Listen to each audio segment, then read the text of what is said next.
Maribel Cruz froze in the marble foyer, her arms wrapped tight around her sleeping son, as three strangers in dark suits blocked the only way out. Her heart pounded so hard she could feel it in her throat. She had been packing a single bag for the last 20 minutes, moving as quietly as she could through the servants' hallway, praying no one would notice. But someone had noticed. Someone always noticed in this house. "Mrs. Cruz," the tallest of the men said, his voice flat and businesslike, as if he were discussing paperwork instead of a terrified mother clutching a 6-month-old baby. "Miss Grant would like a word with you before you leave." "I don't work for Miss Grant," Maribel said, her voice shaking but firm. "I work for this house. And I'm allowed to leave when my shift ends." "Not tonight," the man said and stepped closer. Nico stirred against her chest, his tiny fist curling into the fabric of her uniform. Maribel took a step back, scanning the room for any way out, any door that wasn't guarded. There was none. The Morty estate had only one main entrance, and Isabella Grant's men now stood in front of it like a wall of stone. She had known deep down that this day might come. For 2 years she had kept a secret so heavy it sometimes felt like it might crush her lungs. She had told herself that silence was protection, that if she said nothing, asked for nothing, and disappeared into the background of this enormous house, no one would ever look twice at her or her son. She had been wrong. Isabella Grant appeared at the top of the staircase, dressed as if she were attending a gala rather than orchestrating what felt, to Maribel, like a kidnapping. Her heels clicked against the marble with unhurried precision. She smiled the way people smile when they already believe they have won. "Leaving so soon?" Isabella asked, descending the stairs slowly. "Without saying goodbye to anyone. That seems rude, considering how generous this family has been to you." "I have every right to take my son and go," Maribel said. "You have no right to stop me." "Your son," Isabella repeated, letting the words hang in the air like an accusation. "That's an interesting way to put it." Maribel's stomach dropped. She had never told Isabella anything about Nico's father. She had never told anyone. And yet the way Isabella said those 2 words made it clear she knew far more than she should. "Give the baby to Grace," Isabella said to one of the men, gesturing toward a woman standing quietly near the study door, someone Maribel had never seen before. "He needs to be somewhere safe while the adults talk." "No," Maribel's voice cracked, but she did not move an inch. She held Nico tighter, turning her body so that her back faced the men, shielding her son with everything she had. "Don't let her take my baby. Somebody help me, please." Her scream echoed off the high ceilings, bouncing through the enormous entryway and up the grand staircase, loud enough to reach every corner of the mansion. For a moment, nobody moved. Then a door on the 2nd floor slammed open. Dante Morty appeared at the top of the stairs, his jaw tight, his eyes scanning the scene below with the sharp, immediate focus of a man who had spent his entire life reading danger before it fully arrived. He took in the men blocking the door, Isabella standing with her arms crossed, and Maribel pressed against the wall with a baby held against her chest like the most precious thing in the world. "What is going on in my house?" His voice was low, but it carried the kind of authority that made the men in suits straighten immediately. "Nothing that concerns you, Dante," Isabella said smoothly, though a flicker of unease crossed her face. "Just a small matter with the staff." Dante's eyes moved to Maribel. He had known her for 2 years, had passed her in the hallways more times than he could count, had occasionally exchanged a few polite words about the weather or the household schedule. He had never once seen this kind of fear on her face. "Maribel," he said, descending the stairs at a measured pace, "are you all right?" She opened her mouth to answer, but the words caught in her throat. How could she explain, in front of Isabella, in front of these strangers, the truth she had buried for 2 years? How could she say it without destroying everything she had worked so hard to protect? "She was trying to leave without permission," one of the men said. "Miss Grant asked us to stop her." "Miss Grant does not give orders in this house," Dante said, his tone sharpening. "I do." Isabella's smile faltered for just a second before she recovered it. "Dante, darling, there are things you don't understand. This woman has been keeping secrets, secrets that could affect the entire family." "What secrets?" Dante asked, though something in his gut already told him he wasn't going to like the answer. Marable felt the room tilt around her. This was not how she had imagined this moment, if she had ever let herself imagine it at all. She had pictured quiet confessions, private conversations, gentle explanations given on her own terms. Not this. Not a hallway full of strangers and an audience waiting to hear her deepest secrets spoken out loud like gossip. "Tell him," Isabella said, turning to Marable with something close to delight in her eyes. "Or should I?" Marable closed her eyes for a moment, gathering whatever courage she had left. When she opened them again, she looked directly at Dante, and for the first time in 2 years, she let herself say the truth out loud. "Nico is your son." The words landed in the room like a stone dropped into still water. For a long moment, nobody spoke. Dante's expression did not change immediately. It was as if his mind refused to process the sentence at first, turning it over again and again, searching for another meaning that simply was not there. "That's not possible," he said quietly. "It is," Marable said. 2 years ago, before you left for Milan, you probably don't even remember." Dante did remember. He remembered it clearly, though he had spent 2 years convincing himself it meant nothing, that it was a single night born out of exhaustion and loneliness after a business trip that had nearly cost him everything. He had left the next morning and never allowed himself to think about it again, burying it under work, under responsibility, under the endless demands of running a family that trusted him to be strong and untouchable. He looked at the baby in Marable's arms, really looked this time, and something in his chest shifted. The boy had dark hair, just like his own, a small, stubborn crease between his eyebrows, even in sleep, that Dante recognized because he saw it in the mirror every single day. "Why didn't you tell me?" His voice was quieter now, stripped of its earlier authority, replaced by something closer to disbelief. "Because I was afraid," Marable said, her voice trembling but steady enough to keep going. "Afraid of what would happen to me, afraid of what would happen to him. I've seen how this family treats people who cause complications. I didn't want my son to be a complication in anyone's life. I just wanted to keep him safe." Isabella let out a short, humorless laugh. How touching. A maid hiding an heir in the servants' quarters for 2 years. Do you have any idea what kind of scandal this could become if it got out the wrong way? "That's exactly why I never said anything," Marable snapped, some of her fear finally giving way to anger. "Because people like you would use him as a weapon, instead of seeing him as a child." Dante held up a hand, silencing both women at once.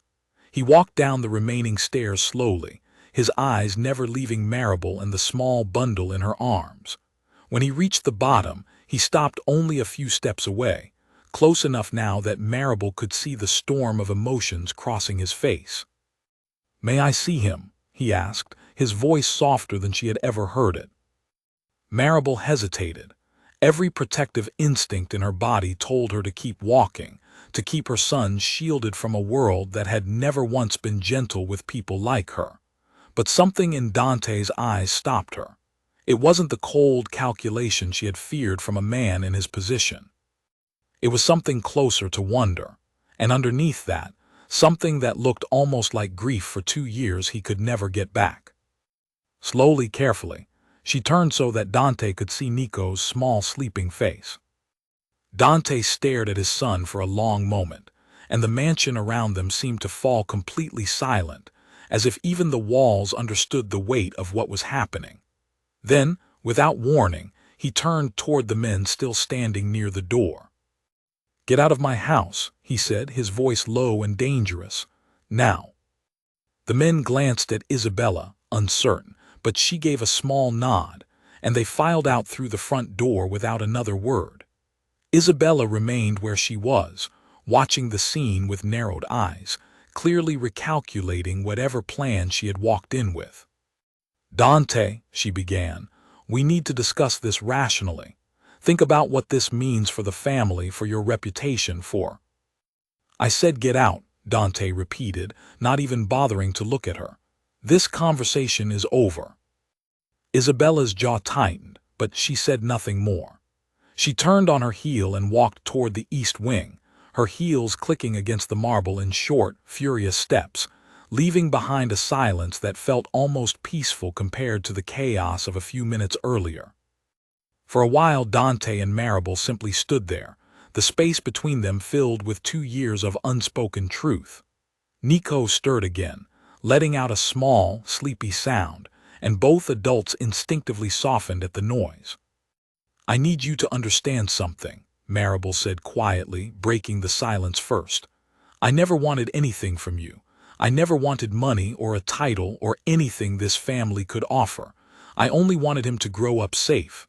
That's all I've ever wanted."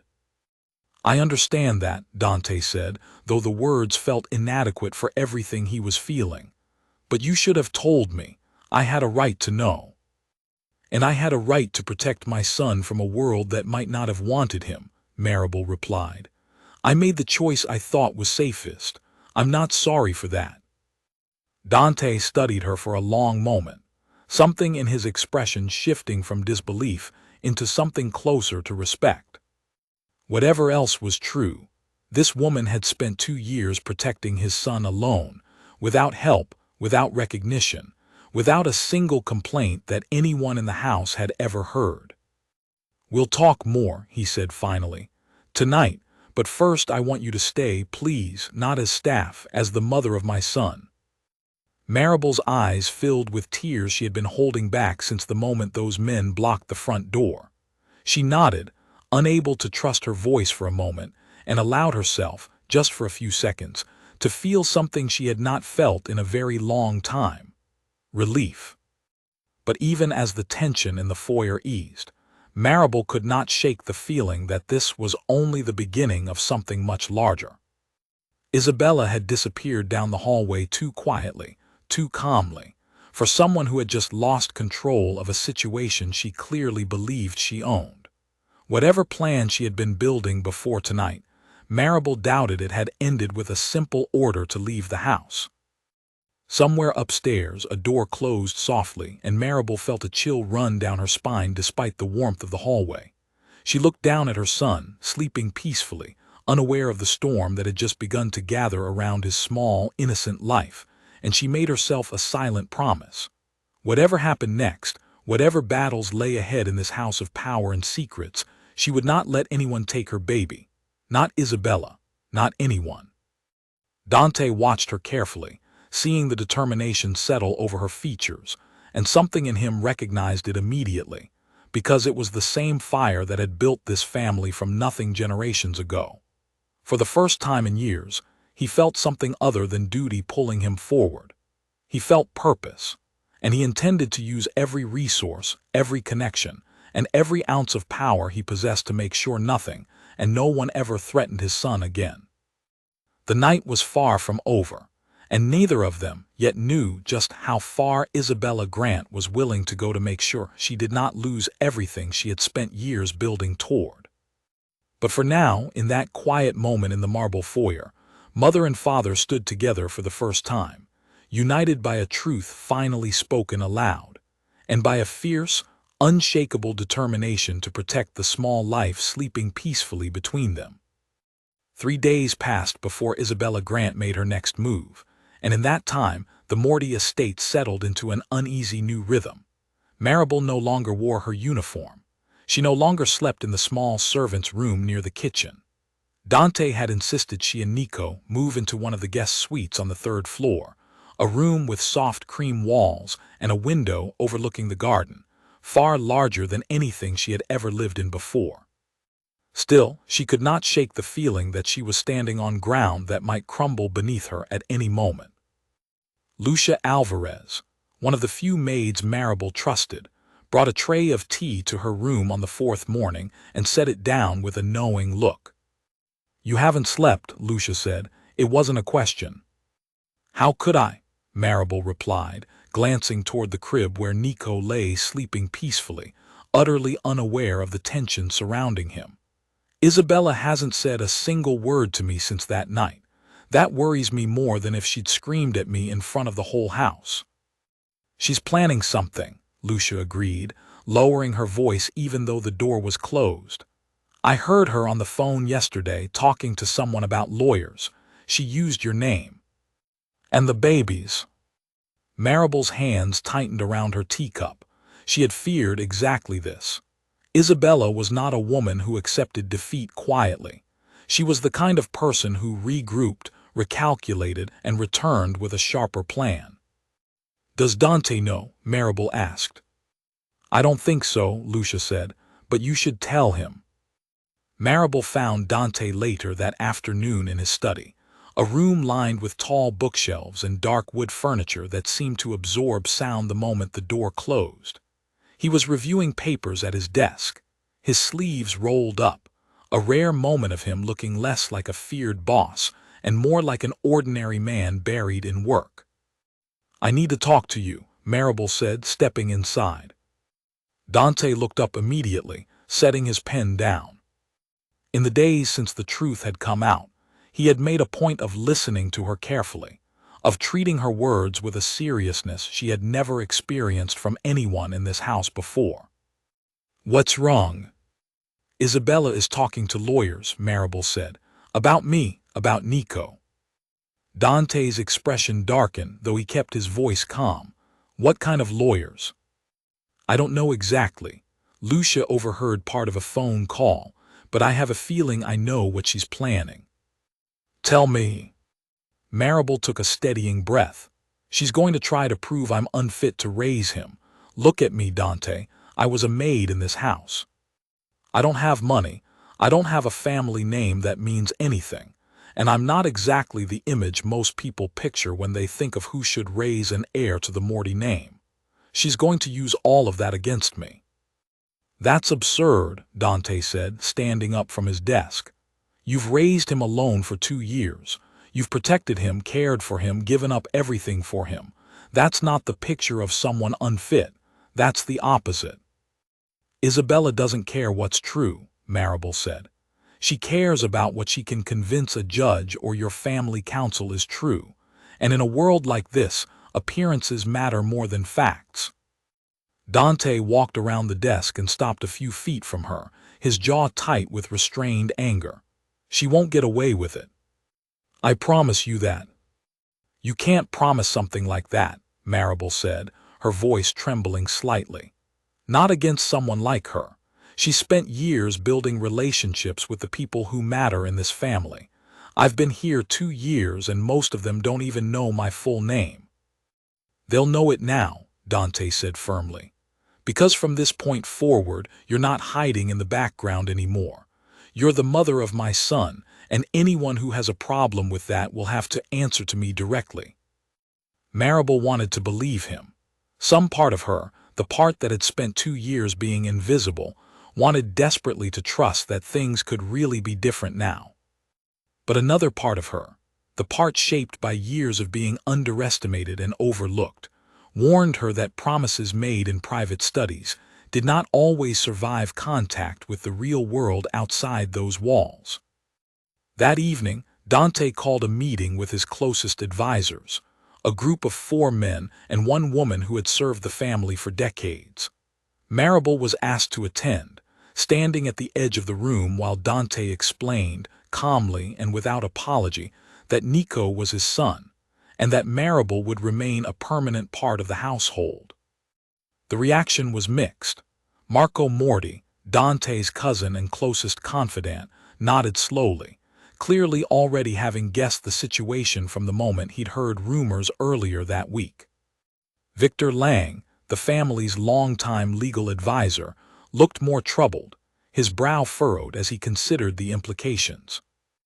Dante, Victor said carefully, I understand your feelings here, truly I do, but you need to consider the practical realities. An heir born outside of a formal union creates complications, legal complications, Complications that Isabella or anyone else looking to challenge your authority could exploit.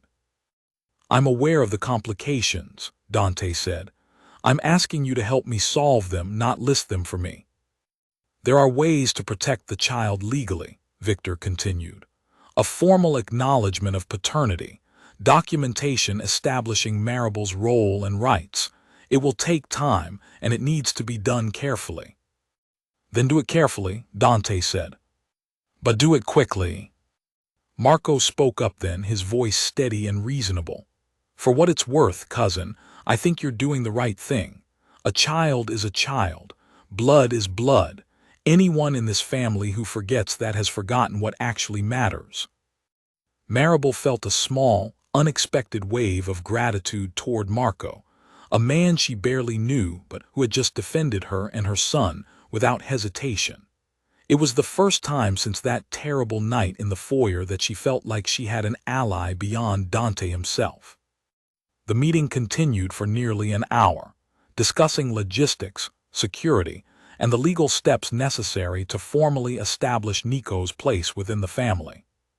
Isabella's name came up more than once, each time met with cautious glances and careful words, as if everyone in the room understood that she remained a threat that had not yet fully revealed itself.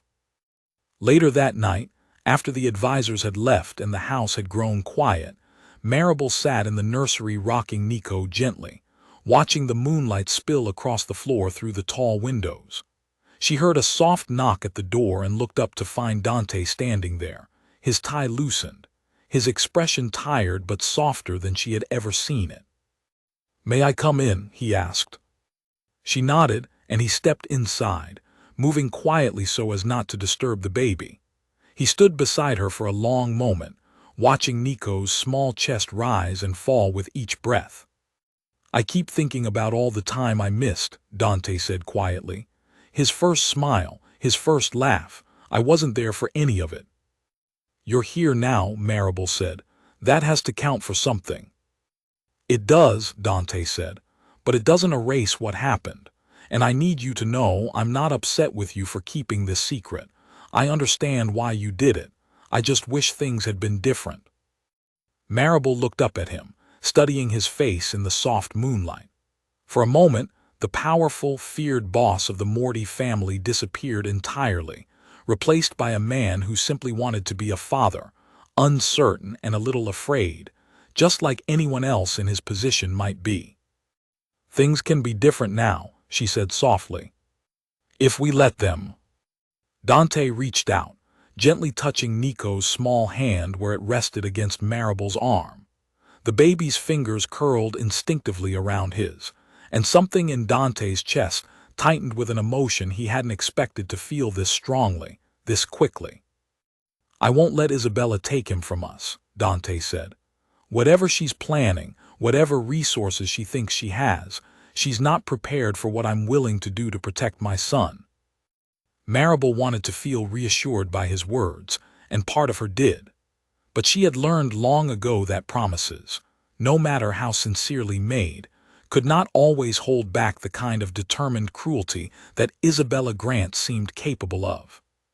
Somewhere in this house, or perhaps somewhere far beyond its walls, Isabella was already building her next move, and Marable knew, with a certainty that settled deep in her bones, that the real fight had not yet even begun. The following morning brought the first sign of just how far Isabella was willing to go.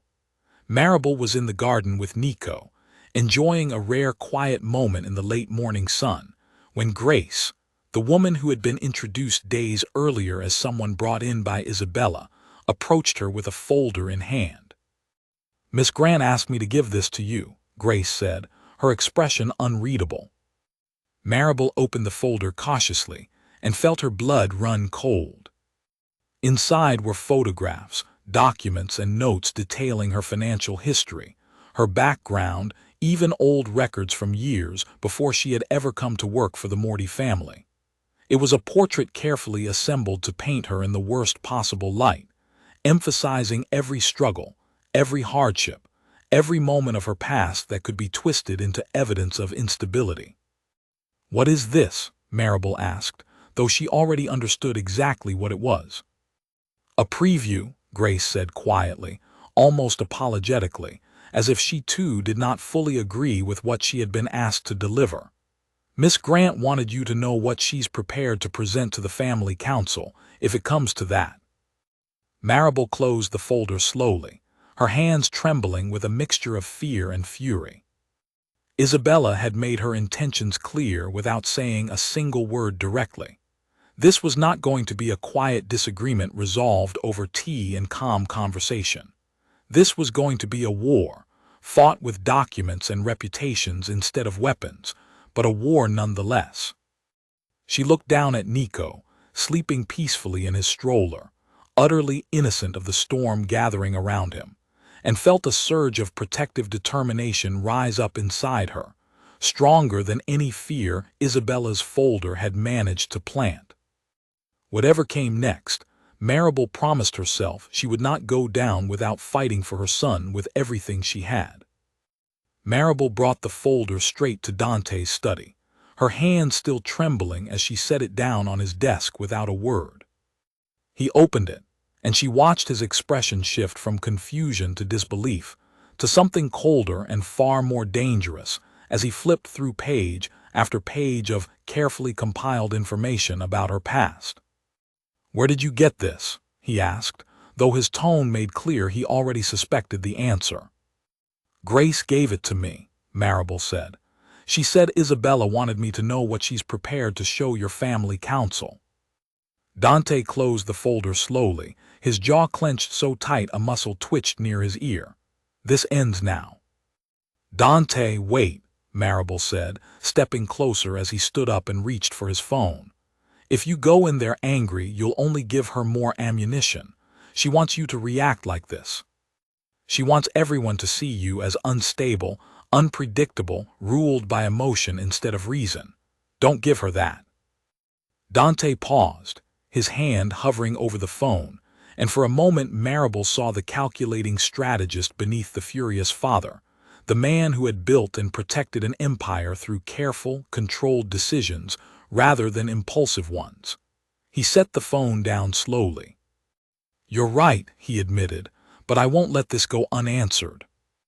"I'm not asking you to let it go," Marable said. "I'm asking you to be smart about how we respond." Over the following days, Dante and Marable worked together with Victor Lang to build their own case, one built on truth rather than manipulation. Victor gathered records showing Marable's years of consistent, reliable work at the estate, character references from other staff members who had known her throughout her time there, and documentation proving that despite her difficult circumstances, she had never once failed to provide for her son with everything he needed. Marco proved invaluable during this time as well, using his connections throughout the family's wider network to quietly gather information about Isabella's own history, a history far less spotless than the polished image she presented to the world.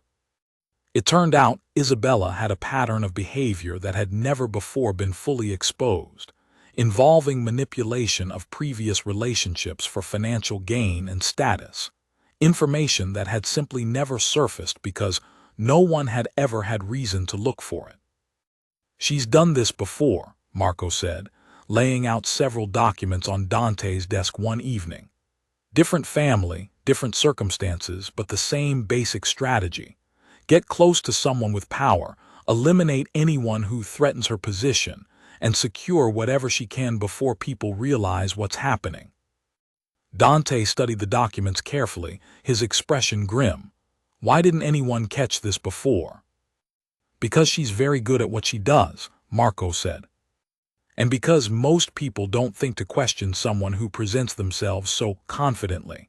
Confidence is often mistaken for honesty." Marable listened to this exchange with a strange mixture of relief and unease. Relief, because it meant Isabella's carefully built reputation was not as unshakable as it seemed. Unease, because she understood that a woman capable of this kind of calculated manipulation over multiple years was not going to simply retreat because her past had been uncovered. If anything, she would likely become more dangerous, more desperate to secure whatever advantage remained available to her. That unease proved justified only 2 days later, when Isabella requested a formal meeting with the full family council, announcing that she had urgent concerns to raise regarding the future of the Morty family line. Dante had no choice but to agree, knowing that refusing would only make him look as though he had something to hide. The meeting took place in the grand dining hall, a room normally reserved for formal family gatherings and celebrations, now repurposed for what felt more like a trial than a discussion. 12 members of the extended family council sat around the long table, along with Victor Lang and several other advisors. Maribel stood near the back of the room, Nico held carefully in her arms, refusing to be excluded from a conversation that would determine her son's future. Isabella stood at the head of the table, composed and elegant as always, and began speaking with the kind of practiced confidence that had clearly worked for her many times before. "I've called this meeting because I believe the future of this family deserves careful consideration," she began. "Dante has recently discovered he fathered a child with a member of the household staff. While I understand the emotional pull of this revelation, I believe we owe it to the family's legacy to consider whether this situation truly serves our best interests." Murmurs rippled through the room. Maribel felt her stomach tighten, holding Nico a little closer, as several council members turned to look at her, with expressions ranging from curiosity to open skepticism. "The woman in question," Isabella continued, gesturing toward Maribel without even bothering to use her name, "has a background that raises significant concerns. Financial instability, no family connections of note, a history that, frankly, does not align with the standards this family has always upheld for those closest to its future generations." "That's enough," Dante said, standing up from his seat at the table. "Maribel has cared for our son alone for 2 years with no support from this family, no resources beyond what she earned through her own hard work, and she has done so without a single complaint or failure. That is not instability. That is strength." "Strength is admirable," Isabella said smoothly, "but it does not erase practical concerns. This family has always valued careful, strategic unions to secure its future. A relationship built on a single encounter, followed by 2 years of secrecy, hardly represents the kind of stability this family requires." "And what would you know about stability?" Marco interjected sharply, standing up beside Dante. "Perhaps we should discuss your own history before questioning anyone else's suitability for this family." Isabella's composure flickered, just barely, but enough for Maribel to notice from across the room. "I'm not sure what you're implying, Marco." "I think you know exactly what I'm implying," Marco said, sliding a folder across the table toward the assembled council members. "This is a summary of your involvement with the Whitmore family 3 years ago, and the Ellery family the year before that. In both cases, you positioned yourself as an indispensable partner, only to be quietly removed once certain financial arrangements failed to materialize in your favor." A heavy silence fell over the room as several council members opened the folder and began reading. Isabella's face went pale, though she quickly tried to recover her composure. "This is completely irrelevant," she said, though her voice had lost some of its earlier confidence. "We are discussing the suitability of a household maid to raise an heir, not ancient history that has nothing to do with this situation." "It has everything to do with it," Dante said, his voice cold and controlled now, the calculating strategist fully in command. "Because it reveals a clear pattern. You've spent years attaching yourself to powerful families, manipulating situations to your advantage, and eliminating anyone who threatened your position. Maribel has done none of that. She never once asked me for money, for status, or for anything at all. She simply raised our son and asked nothing in return, even when it would have been easier for her to demand everything." Isabella's eyes darted around the room, searching for allies among the council members, but found only uncertain, wary expressions staring back at her. The narrative she had so carefully constructed was crumbling in real time, replaced by a much less flattering picture that several members of the family were now seeing clearly for the first time. "This meeting is a waste of everyone's time," Isabella said finally, gathering herself with visible effort. "I came here out of genuine concern for this family's future, and I'm being attacked for it." "You came here to remove a threat to whatever plans you still had for securing a place in this family," Marco said flatly. "And now that those plans have failed, I suggest you consider your position here very carefully." Isabella stood in silence for a long moment, her jaw tight, her eyes moving from face to face around the table, clearly recalculating whether there was any path forward that still served her interests. Finding none, she straightened her shoulders and turned toward the door.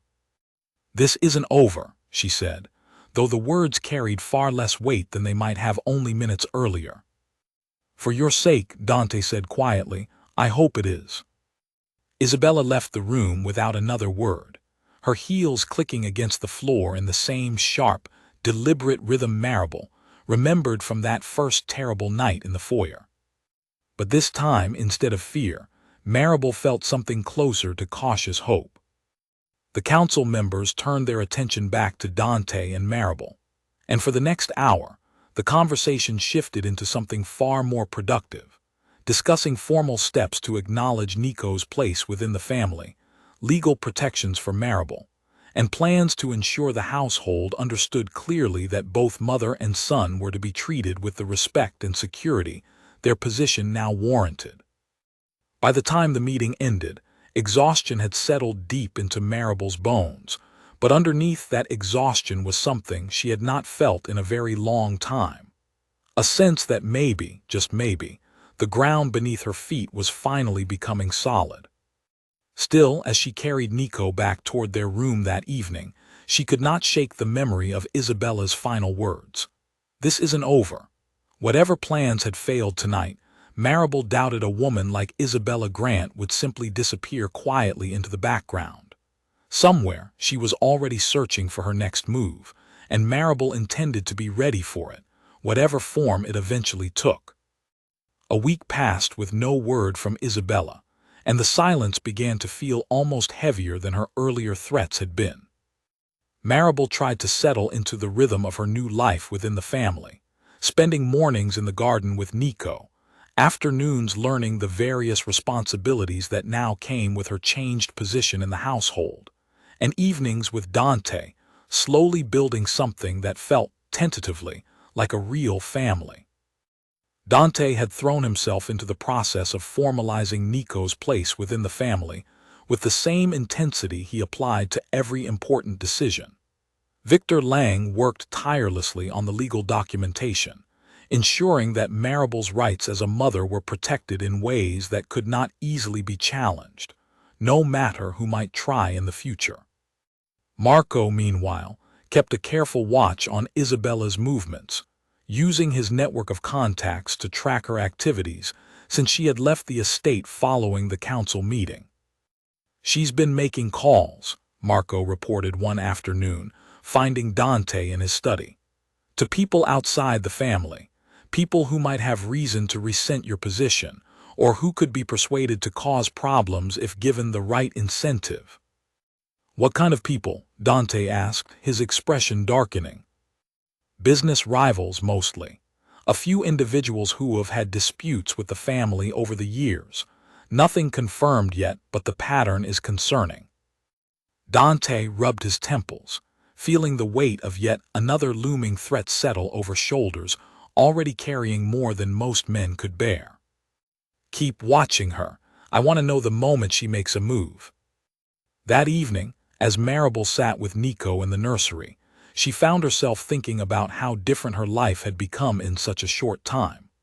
Only weeks ago, she had been an invisible member of the household staff, terrified of being discovered, convinced that keeping her secret was the only way to protect her son.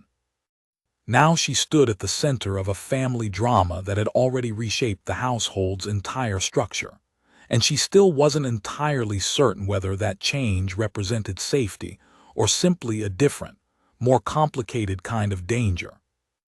A soft knock interrupted her thoughts, and Grace stepped into the room, closing the door quietly behind her. "I need to tell you something," Grace said, her voice low and careful, "and I need you to understand I'm taking a significant risk by doing so." Marable sat up straighter, sensing immediately that this was important. "What is it?" "Isabella hasn't given up," Grace said. "She's planning something for this weekend. During the family gathering, Dante has scheduled to formally introduce Nico to the extended relatives.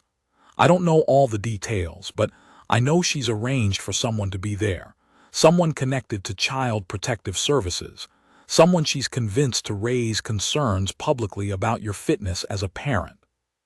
Marable's blood ran cold. "How do you know this?"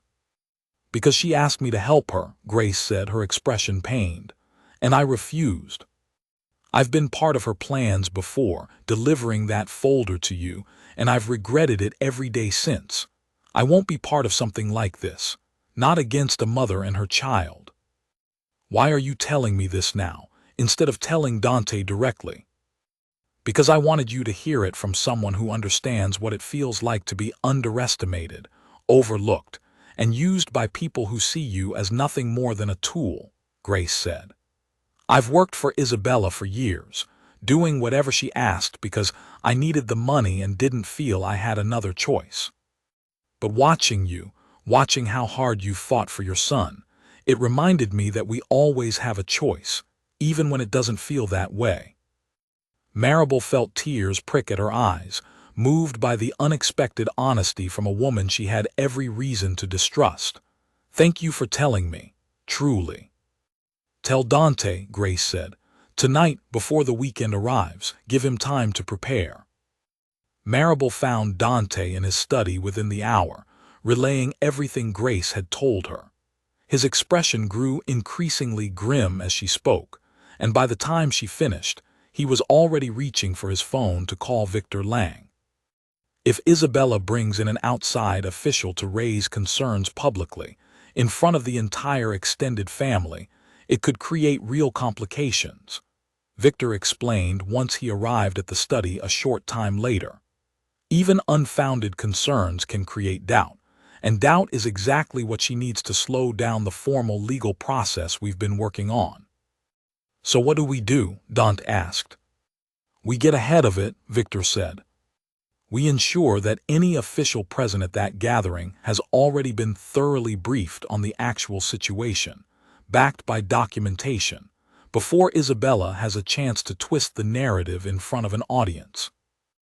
Over the following days, Victor worked quickly, reaching out through proper channels to ensure that any legitimate inquiry into Nico's welfare would be met with overwhelming evidence of Marable's capability and dedication as a mother. Character statements were gathered from household staff, from Lucia, from Marco, even from several members of the extended family who had already come to respect Marable's quiet strength during the earlier council meeting. Dante, meanwhile, made a point of being visibly, consistently present as a father in the days leading up to the gathering, ensuring that anyone watching closely would see clearly that Nico was surrounded by two parents who were fully committed to his well-being, regardless of the unconventional circumstances of his birth. The weekend of the family gathering arrived with an undercurrent of tension that Marable could feel the moment she stepped into the grand hall, dressed carefully in an outfit Lucia had helped her select, holding Nico close as extended family members she had never met began arriving in small groups. Isabella arrived later than most, dressed in an elegant deep green gown, accompanied by a woman Marable did not recognize, someone carrying a professional-looking bag and an expression of practiced neutrality that immediately confirmed Grace's warning had been accurate. "That must be the official she mentioned," Marable whispered to Dante as they stood near the entrance, greeting arriving guests. "We're ready for her," Dante said quietly, his hand resting reassuringly at the small of Marable's back. "Don't worry." The gathering proceeded smoothly for the first hour, filled with polite introductions and careful conversation as various relatives met Nico for the first time, many of them charmed by the baby's easy smile and curious eyes. Maribel felt herself relaxing slightly, allowing herself to enjoy the warmth of a family occasion for the first time in longer than she could remember. Then Isabella made her move. "I hope you don't mind," she announced loudly enough for much of the room to hear, gesturing toward the woman beside her, "but I've invited a family welfare consultant to observe today's gathering. Given the unusual circumstances surrounding little Nico's arrival into this family, I thought it prudent to have a professional perspective on hand." A ripple of surprised murmurs spread through the room. Maribel felt her heart rate spike, but she forced herself to remain calm, remembering the preparation she and Dante had put in over the past several days. "How thoughtful of you," Dante said smoothly, stepping forward before anyone else could react. "As it happens, we've already arranged for a full review of Nico's welfare and Maribel's parenting, conducted by an independent, licensed professional, along with comprehensive documentation from household staff, family members, and medical records confirming his excellent health and development. I'd be happy to have your consultant review that documentation alongside our own findings." Isabella's carefully composed expression flickered with surprise, clearly not having anticipated that Dante would already have countered her move so thoroughly. The consultant she had brought glanced between Isabella and Dante with visible uncertainty, clearly unprepared for the level of preparation on the other side of this confrontation. "That won't be necessary," the consultant said carefully, after a brief, awkward pause. "If comprehensive documentation is already available and has been reviewed by appropriate professionals, my observations here today would be redundant." "Nonsense," Isabella said quickly, her composure cracking just slightly at the edges. "A first-hand assessment is always valuable, regardless of existing documentation." "With respect, Miss Grant," the consultant said, her tone growing noticeably cooler, "I was told this situation involved genuine concerns about a child's welfare. If comprehensive, professional documentation already exists confirming the child is healthy and well cared for, my presence here begins to look less like a welfare check and more like something else entirely." The room fell silent, every eye turning toward Isabella, who stood frozen for a moment, clearly recognizing that her plan had collapsed in front of the very audience she had hoped to use against Maribel. Whatever leverage she had believed this moment would provide her had evaporated entirely, replaced instead by growing suspicion directed squarely at her own motives. "I think," Marco said into the tense silence, stepping forward with the same calm authority he had shown during the council meeting, "it might be time for Miss Grant to reconsider her continued presence within this family's affairs altogether." Isabella's eyes swept across the room one final time, searching for any remaining support and finding none. Even the relatives who had previously seemed sympathetic to her position now regarded her with open wariness, clearly having witnessed enough to draw their own conclusions about her true intentions. Without another word, Isabella turned and walked from the room, her earlier confident stride now noticeably hurried, almost desperate. The consultant followed shortly after, offering a brief, apologetic nod toward Dante and Maribel before departing as well. The gathering slowly returned to its earlier warmth, relatives resuming conversations, several approaching Maribel directly now with genuine curiosity and warmth, rather than the cautious skepticism they had shown earlier. For the first time since that terrifying night in the foyer, Maribel allowed herself to believe that perhaps the worst of Isabella's schemes might finally be behind them. But later that night, as she settled Nico into his crib and prepared for bed herself, a message arrived on her phone from an unknown number, containing only a handful of words that sent a fresh chill through her entire body. "This isn't finished. You'll regret humiliating me today." Maribel stared at the message for a long moment, her earlier relief evaporating entirely, replaced once again by the familiar, exhausting vigilance she had lived with for so long. Whatever Isabella had planned next, Marable understood clearly now that this woman was not going to simply walk away, no matter how many times her schemes failed. The war was far from over, and the next battle, whatever form it took, was likely to be the most dangerous one yet. Marable showed Dante the message the moment he returned to their room that night, and his expression hardened into something colder and more focused than she had seen before. He read it twice, then set the phone down carefully on the nightstand, as if handling it roughly might somehow make the threat more real than it already was. "She's escalating," he said quietly, "which means she's running out of legitimate options and moving toward something more desperate." "Desperate people are the most dangerous kind," Marable said, wrapping her arms around herself despite the warmth of the room.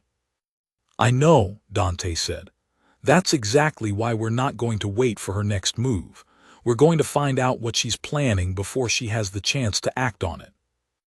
The following morning, Dante called Daniel Ross, the head of household security, into an early meeting alongside Marco and Victor. Daniel had been with the family for over a decade, a quiet, methodical man who took his responsibilities seriously and had never once given Dante reason to doubt his judgment or loyalty. "I want eyes on Isabella at all times, starting immediately," Dante instructed. "Discreet, but thorough. I want to know where she goes, who she meets with, and what she's planning." "Understood," Daniel said, already making notes. "I'll have a team in place by this afternoon." "There's something else," Marco added, sliding a small stack of papers across the table. "I did some additional digging after the gathering yesterday. It seems Isabella has been in contact with someone from a rival family, the Doyles. There's a long history of tension between our families, going back decades, and I think Isabella may be trying to use that tension to her advantage." Dante frowned, studying the documents carefully. "What kind of contact?" "Financial, from what I can tell," Marco said.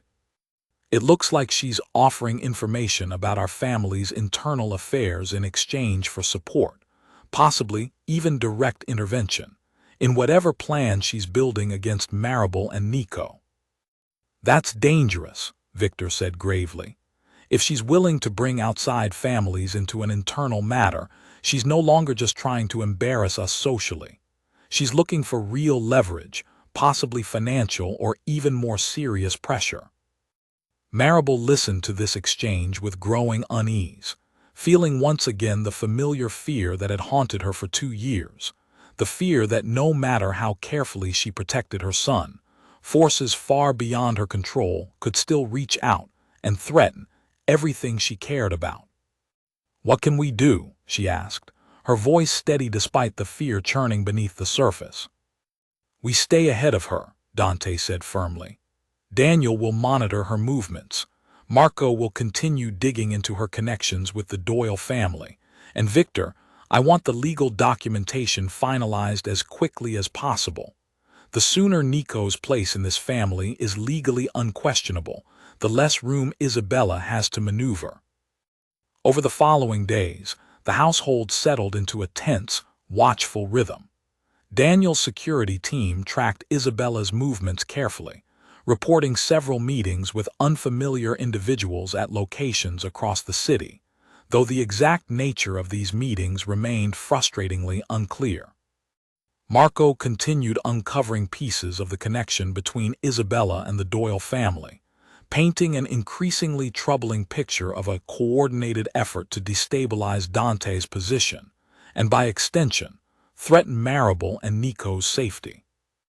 Then, 4 days after the message arrived on Marable's phone, Daniel brought urgent news to Dante's study, his expression grave in a way that immediately signaled something serious had happened. "We intercepted a conversation," Daniel said. "Isabella met with a representative from the Doyle family this morning. They're planning something for tomorrow night, during the charity gala you're scheduled to attend downtown." "What kind of something?" Dante asked, his voice tight with restrained tension. We're not entirely certain, Daniel admitted.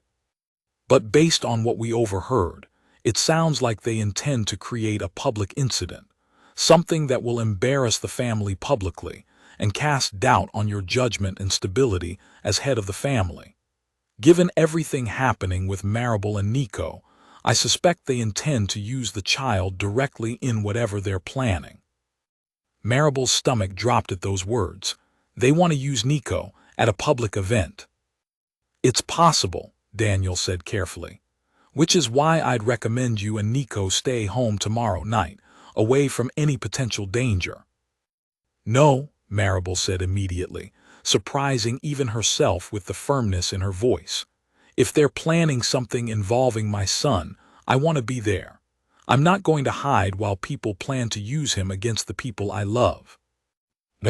Dante looked at her for a long moment, clearly torn between his instinct to protect her by keeping her far from danger and his growing respect for her determination and courage. If you come, you'll be surrounded by security the entire time. No exceptions. Agreed, Maribel said.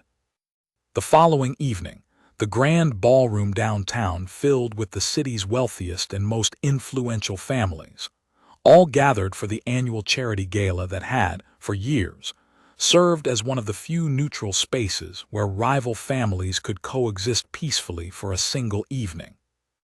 Maribel wore an elegant dress Lucia had helped select, feeling both out of place and strangely powerful as she moved through the crowd beside Dante, Nico staying safely at home under Grace's careful watch, since even Maribel had ultimately agreed that bringing an infant into a potentially volatile situation carried too much risk. The evening proceeded smoothly for the first hour, filled with polite conversation and careful networking, though Maribel noticed Dante's eyes constantly scanning the room, alert to any sign of the trouble Daniel had warned them about. Isabella arrived shortly before the main event began, accompanied by a tall, sharply dressed man Maribel did not recognize, but assumed immediately was connected to the Doyle family. They moved through the crowd with practiced ease, exchanging pleasantries with various guests, though Maribel could feel Isabella's eyes finding her more than once throughout the evening, each glance carrying an unmistakable promise of trouble yet to come. The incident, when it finally happened, came during the evening's formal address, when the gala's host stepped up to a small stage to thank attendees for their generosity, before announcing the total funds raised for the evening's charitable cause. As the applause died down, Isabella's companion suddenly stepped forward, raising his voice loud enough to carry across the entire ballroom. "Before we continue," he announced, "I think this gathering deserves to know the truth about the man standing among you tonight, claiming to represent one of this city's most respected families." A ripple of confused murmurs spread through the crowd as every eye turned toward Dante, standing near the edge of the room with Maribel at his side. Dante Morty has fathered a child outside of any formal union, with a member of his household staff, and has since attempted to elevate her position within his family through manipulation and financial pressure, applied to those who dared question his judgment. The man continued, his voice carrying easily across the stunned silence of the ballroom. "I think this community deserves to know what kind of man truly leads this family." Maribel felt every eye in the room turn toward her, felt the familiar wave of shame and fear rising in her chest, the same fear that had kept her silent for 2 years. But this time, standing beside Dante in a room full of strangers, she felt something else rising alongside the fear. Anger. A fierce, protective anger that refused to let this stranger's twisted version of her story stand unchallenged. Before Dante could respond, Maribel stepped forward herself, her voice ringing out clear and steady across the silent ballroom. "My name is Maribel Cruz," she said, "and I am the mother of Dante Morty's son. I worked in his household for 2 years, keeping my son's existence private not because of manipulation or financial pressure, but because I was afraid of exactly this kind of moment, afraid that people would look at me and see nothing but scandal instead of a mother who has loved and protected her child with everything she has. The room remained silent, every eye fixed on her now, and Marable felt her heart pounding but forced herself to continue, refusing to let fear silence her again. I never asked Dante for money. I never asked for status or power or anything at all beyond the chance to raise my son safely. When the truth came out, Dante chose, without hesitation, to acknowledge our son and support us both, not because of manipulation, but because that is simply the right thing for a father to do. I don't know what story you've been told or who benefits from spreading it, but I know the truth, and the truth is that my son is loved, cared for, and safe, and no amount of gossip or public spectacle is going to change that.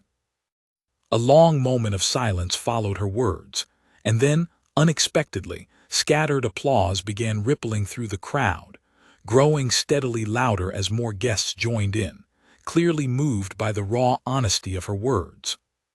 Isabella's companion, visibly caught off guard by the crowd's reaction, glanced toward her for guidance, but Isabella herself stood frozen. Her earlier confidence completely evaporated in the face of a room that had just turned decisively against her chosen narrative. Dante stepped forward then, placing a protective hand at Marable's back, and addressed the room directly. I want to thank everyone here for their generosity tonight, in support of a cause that truly matters. And I want to say clearly, for anyone who still has questions, that my son and his mother have my complete support, publicly and privately, without exception or apology.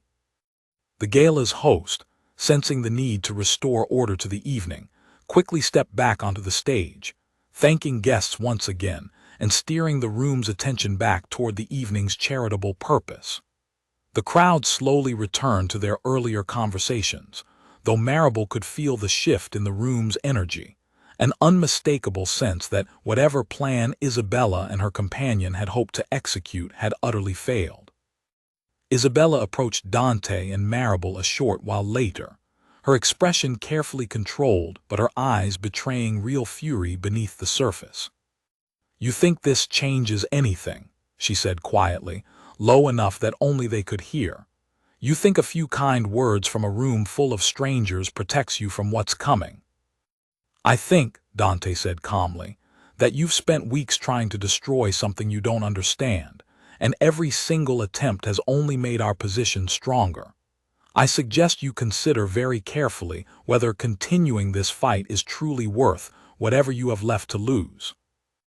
Isabella's jaw tightened, and for a moment Marable thought she might respond with another threat. Instead, she simply turned and walked away, disappearing into the crowd without another word, leaving behind an unmistakable sense that whatever remained of her plans had finally, truly collapsed. Marable let out a long, shaky breath, feeling Dante's arm tighten reassuringly around her. "That took incredible courage," he said quietly, "what you just did." "I'm tired of being afraid," Marable said. "I'm tired of hiding. Whatever happens next, I want to face it standing up, not hiding in the shadows." Dante looked at her with something close to awe, recognizing in that moment just how much strength this woman possessed, strength that had somehow gone unnoticed for 2 years within the walls of his own home.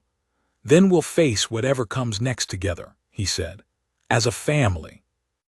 As they left the gala later that evening, Marable allowed herself, for the first time in longer than she could remember, to feel something close to genuine hope. Isabella's plans had failed publicly and decisively, her reputation now damaged beyond easy repair within the very social circles she had spent years cultivating. But even as that hope settled over her, Marable understood that true safety, real peace, was still not yet fully secured. There remained one final confrontation still ahead, one that would determine, once and for all, whether she and her son could finally build the life together that she had dreamed of for so long. 2 weeks after the gala, the household finally began to settle into something resembling calm. Isabella's public humiliation had cost her significantly within the social circles she had once moved through so easily, and Daniel's ongoing surveillance reported no further contact between her and the Doyle family representatives. Still, Dante refused to lower his guard completely, and Maribel found herself grateful for his caution rather than resentful of it, understanding now more than ever how quickly a moment of false security could turn dangerous.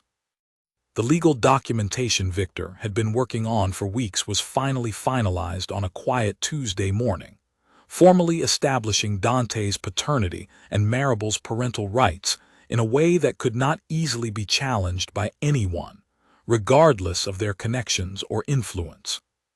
Dante called a small gathering that afternoon, just close family and staff, to mark the occasion, and for the first time since that terrifying night in the foyer, Maribel felt herself truly relax within the walls of the estate. "This makes it official," Victor said, handing Dante the signed documents. "Nico is legally recognized as your son and heir, and Maribel's rights as his mother are fully protected under the law. No one can challenge this now, not through legal channels, not through the family council, not through any avenue that remains available to someone like Isabella." Dante studied the documents carefully before setting them down and turning to Maribel, who stood nearby holding Nico, now nearly 7 months old and growing more curious about the world around him every day. "It's done," Dante said softly. "Whatever else happens, this part is settled. You and Nico are safe, legally and permanently." Maribel felt tears welling in her eyes, tears of relief this time rather than fear. "Thank you," she said, "for fighting for us, for never once making me feel like I had to fight alone." "You never should have had to fight alone in the first place," Dante said. "I intend to spend the rest of my life making up for that." That evening, as the household staff prepared a small celebratory dinner, Marco arrived with news that finally brought the lingering threat of Isabella to a definitive close. "She's leaving the city," Marco announced, finding Dante and Maribel in the garden as the sun began to set. "Word has spread quickly about what happened at the gala and about her history with the Whitmore and Ellery families. She's lost most of her remaining connections within the social circles that mattered to her. I received confirmation this afternoon that she's already made arrangements to relocate somewhere far from here." "Good riddance," Lucia said, who had joined them in the garden carrying a tray of drinks to celebrate the occasion. "That woman caused nothing but trouble from the moment she arrived." "I won't pretend I'm sorry to see her go," Dante admitted. "But I hope, wherever she ends up, she finds a way to build something honest instead of continuing this pattern of manipulation." Maribel considered this for a moment, surprising herself with the small measure of compassion she still felt toward a woman who had caused her so much fear and pain. "Maybe someday she will," she said, "but that's not something we need to worry about anymore. We have our own life to build now." As the sun set fully behind the garden's tall hedges, the household gathered for a quiet celebration, filled with warmth and laughter that had felt impossible only weeks earlier.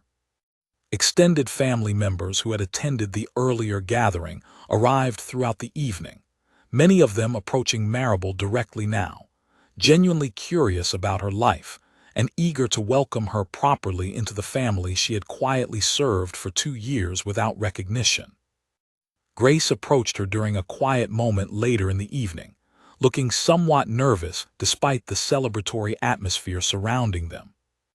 "I wanted to apologize again," Grace said, "for the role I played earlier, delivering that folder, being part of Isabella's plans before I found the courage to refuse. I understand if you can't fully forgive that." "You told me the truth when it mattered most," Maribel said, reaching out to squeeze Grace's hand warmly. "That took real courage, especially knowing what Isabella was capable of.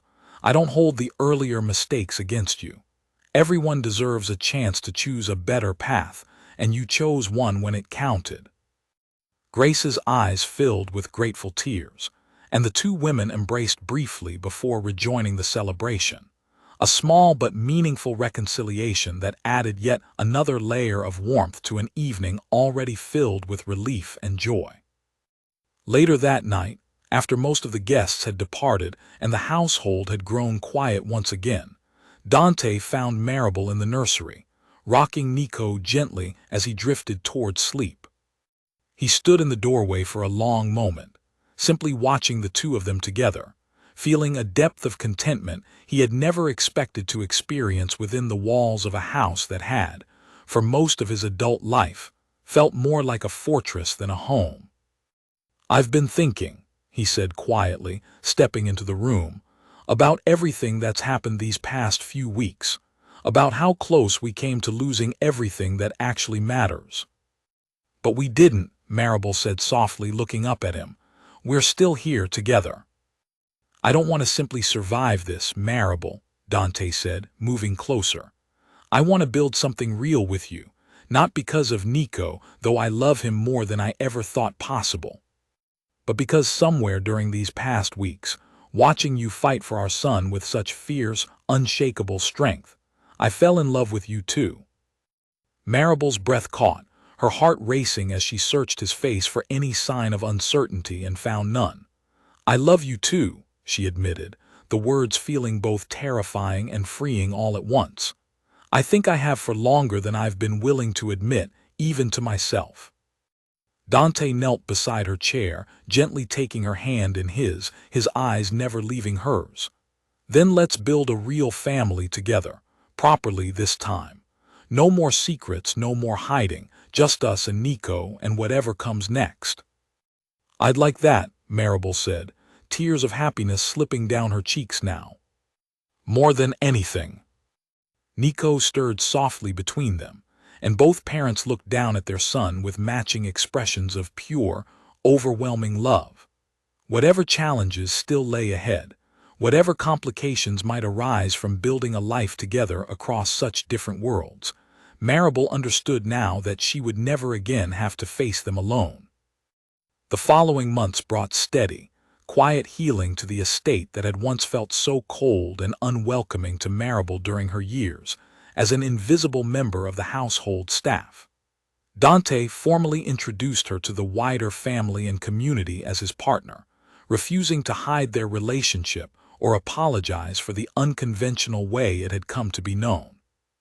Nico grew steadily, surrounded by more love and attention than Marable had ever dared hope he might receive, his first steps taken in the very garden where his parents had first begun to build something real together. Isabella's name faded slowly from conversation within the household, her attempted schemes becoming little more than a distant, unpleasant memory, as the family moved forward into a future that finally felt secure and full of promise. Grace remained on staff, now trusted completely, often found playing gently with Nico during quiet afternoons in the garden, her earlier mistakes long forgotten in the warmth of the new life she had helped, in her own small way, protect. On a warm afternoon nearly a year after that terrifying night in the marble foyer, Dante and Marable stood together in the garden, watching Nico take unsteady but determined steps across the grass toward them, his small face lit up with delighted concentration. Lucia and Marco stood nearby, laughing softly at the baby's determined progress, while Victor reviewed final paperwork nearby that would formally announce Marable's position within the family to the wider public, no longer as staff, but as Dante's partner and the mother of his son and heir. "He's going to be just like you," Marable said softly, watching Nico wobble determinedly forward, "stubborn and fearless." "I hope he's more like you," Dante said, wrapping an arm around her shoulders. "Strong enough to protect the people he loves, no matter what stands in his way." As Nico finally reached them, collapsing happily into his mother's waiting arms with a delighted laugh, Marable felt a peace settle over her that she had once feared she might never experience. The fear that had shadowed her for 2 years, the desperate secrecy, the terrifying confrontation in the foyer, all of it had led, against every expectation, to this quiet, sunlit moment in the garden, surrounded by people who had chosen, time and again, to fight for her and her son rather than against them. Whatever challenges the future still held, Maribel understood now that she would never again have to face them hidden in the shadows, invisible and afraid. She had found not just safety for her son, but a genuine family, built not on wealth or status or the rigid rules of a world she had once feared, but on love, loyalty, and the simple, unshakable determination of people willing to break every rule necessary to protect the ones they loved most.